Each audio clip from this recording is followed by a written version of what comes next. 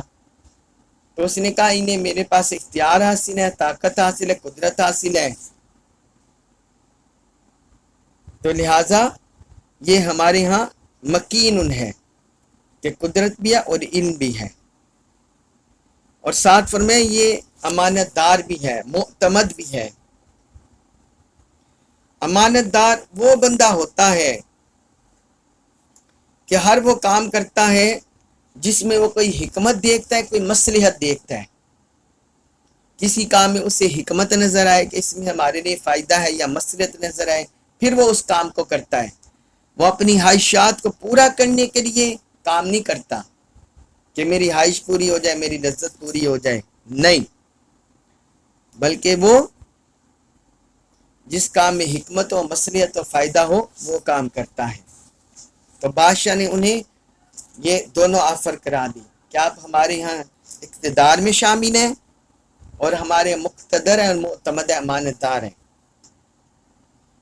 آگے حضرت یوسف علیہ السلام نے فرمایا، سورہ یوسف آیت نمبر 55 میں ارشاد ہوتا ہے، قال فرمایا،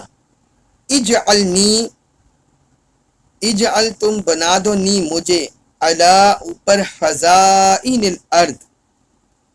زمین کے خزانوں پر، قال اجعلنی علی خزائن الارض، یوسف علیہ السلام نے فرمایا تم مجھے سرزمین مصر کے خزانوں پر مقرر کر دو، یعنی وزیر مالیات بنا دو، وزیر بیت المال بنا دو، یہ مجھے بنا دو۔ انی بے شک میں حفیظ خوب حفاظت کرنے والا ہوں، علیم خوب جاننے والا ہوں۔ انی حفیظ علیم، بے شک میں ان کی خوب حفاظت کرنے والا ہوں اور اقتصادی امور کا خوب جاننے والا ہوں۔ اب یہاں دیکھیے کہ حضرت یوسف علیہ السلام نے بادشاہ سے خود عہدہ طلب کر لیا، کیونکہ بادشاہ نے انہیں فری ہینڈ دے دیا کہ آپ ہمارے ہم مقتدر ہیں اور معتمد ہیں، امانت دار ہیں، آپ کے پاس یہ اختیار ہے، یہ قدرت ہے۔ تو انہوں نے کہا ٹھیک ہے، اگر آپ مجھے چننا ہی چاہتے ہیں تو پھر اس طرح کریں، اجعلنی علی خزائن الارض، جو سرزمین مصر کے خزانے ہیں ان پر مقرر کر دیں۔ اب یہاں سوال پیدا ہوتا ہے کہ حضرت یوسف علیہ السلام نے یہ خود عہدہ کیوں طلب کیا؟ کیا وہ معاذ اللہ عہدے کے حریص تھے؟ کیا وہ اس میں کوئی ذاتی مفاد کے متمنی تھے؟ حالانکہ ہماری شریعت میں اس طرح عہدہ طلبی کو منع کیا گیا ہے۔ حضرت عبد الرحمن بن سمرہ رضی اللہ عنہ بیان کرتے ہیں کہ نبی کریم صلی اللہ علیہ وسلم نے فرمایا، اے عبد الرحمن بن سمرہ، امارت کا سوال نہ کرنا، جو امارت ہے، اقتدار ہے، فرمایا اس کا سوال نہ کرنا، کیونکہ اگر تم کو سوال کی وجہ سے امارت دی گئی تو تم کو اس کے سپرد کر دیا جائے گا، اور اگر تم کو بغیر سوال کے امارت دی گئی تو اس میں تمہاری مدد کی جائے گی۔ یعنی اگر تم نے کوئی اقتدار مانگا، کوئی اختیار مانگا، تو پھر تمہیں اس کے سپرد کر دیا جائے گا، یعنی مطلب ہے دنیا کے سپرد، اور اگر تمہیں بغیر طلب کیے مل گئی تو اس میں تمہاری مدد کی جائے گی اللہ کی طرف سے۔ اور آگے فرمایا، وہ آگے اور چیز ہے، یہ صحیح البخاری میں حدیث ہے، حدیث نمبر 6622، اور صحیح مسلم میں حدیث ہے، حدیث نمبر 1652۔ اب اس میں مفسرین نے لکھا ہے کہ اس میں یہ بھی ایک وجہ ہو سکتی ہے کہ حضرت یوسف علیہ السلام کی شریعت میں عہدہ طلب کرنے کی ممانعت نہ ہو، بلکہ یہ ہماری شریعت میں ہی ممانعت ہے. ایک یہ اس کی وجہ ہو سکتی ہے، اور دوسری اس کی وجہ یہ ہو سکتی ہے کہ حضرت یوسف علیہ السلام نے جو عہدہ طلب کیا تو وہاں امانت دار، دیانت دار اور اہل افراد کی کمی تھی. کوئی ایسا بندہ نہیں مل رہا تھا جو اس عہدے کو سنبھال سکے، کیونکہ یہ بڑی آزمائش کا عہدہ تھا. جس عہدے کو حضرت یوسف علیہ السلام لے رہے تھے، کیونکہ 7 سال خوشحالی کے آنے تھے، پھر 7 سال تنگی کے آنے تھے، لہٰذا بڑی عقل و دانائی کی ضرورت تھی اقتصادی حالات کو سنبھالنے کے لیے، اور بادشاہ کو ایسا کوئی معتمد، کوئی امانت دار، کوئی ایسا ساتھی نہیں مل رہا تھا. لہٰذا حضرت یوسف علیہ السلام نے انسانیت کی فلاح کے لیے، بلائی کے لیے، انسانیت کی بہتری کے لیے اپنے آپ کو پیش کیا. کہ اب چونکہ ایسا بندہ نہیں مل رہا تھا، لہٰذا انہوں نے مخلوق خدا کی بلائی کے لیے اپنے آپ کو پیش کیا کہ میں اس کا اہل بھی ہوں، اللہ تعالیٰ نے مجھے اس کے علم سے بھی نوازا ہے، اور میں اس کی حفاظت کرنے والا بھی ہوں. اس لیے انہوں نے آگے 2 خاص خوبیوں کا ذکر کیا، انی حفیظ علیم، انی حفیظ علیم، بے شک میں بہت حفاظت کرنے والا اور ان امور کا خوب جاننے والا ہوں. مطلب یہ ہے کہ تمہارے خزانے جتنے بھی ہوں گے، جتنا بھی مال و زار آئے گا، یا جو کچھ تم کھیتی باڑی کرو گے، جو کچھ زہیرہ اندوزی کرو گے، ان کی میں حفاظت کروں گا. اور پھر ان کو کیسے تقسیم کرنا ہے وہ بھی میں جانتا ہوں، اس کو ایسے ہی تقسیم کروں گا امانت داری سے. ان کا حساب کتاب جانتا ہوں.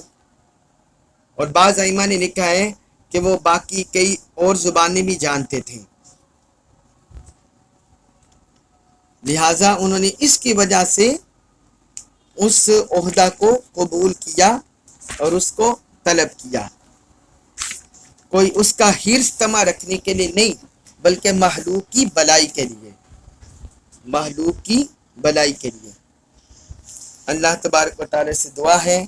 کہ اللہ تعالی ہمیں قرآن مجید کا کامل فہم نصیب فرمائے اور اس پر عمل پیرا ہونے کی توفیق عطا فرمائے. وما علیہ الا البلاغ المبین.